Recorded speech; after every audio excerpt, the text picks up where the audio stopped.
Good afternoon, everyone. This is Henry, and in tonight's video review, I've got 4 charts for you. And we'll start here with the SPY. So you may remember from videos from last week where I was telling you that the S&P had cleared a really important resistance decision, and it's gone a long way to helping the ascent of the current market. That is to measure this decline, and obviously culminating in that big drop on Monday, and then from there, clearing the 618 retracement of the decline. So when you see action above that, not only is it constructive for the 1272 extension, but inside that bigger pattern, we continue to one time frame, which is to say every day has made a better high and a better low.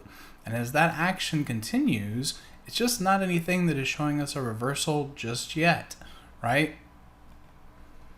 So at least for now, the one time framing is still in control there. And then the other ETF that we reviewed this in through the Qs shows us a very similar relationship.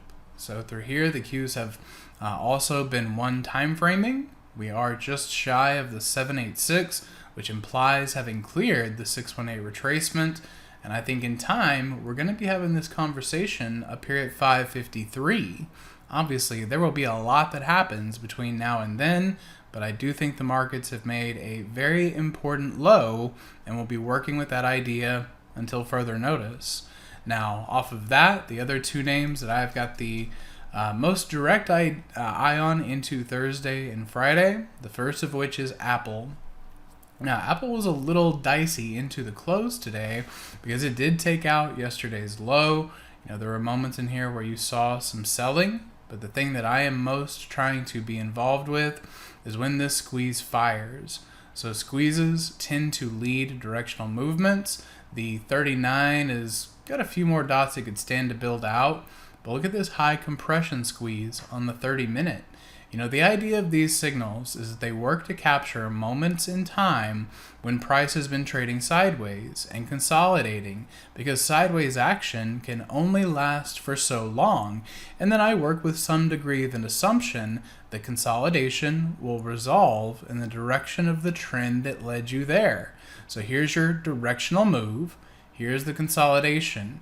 We continue this stair-stepping pattern of higher highs and higher lows. So when this squeeze goes, I believe that Apple will be destined for the key gamma strike of 230. If that can happen Thursday and Friday, there will be some good money to be made in that. If you're down here at 225 half, I'll be a little off on my timing, but we'll likely still pursue that into next week.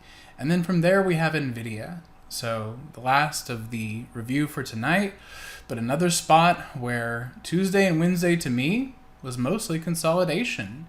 And if you're staring at a 1-minute chart, it can feel very choppy, but if you step out into a bigger time frame, it's more of the same concept, right? A very nice directional move through here. You pause exactly at that call wall of 130.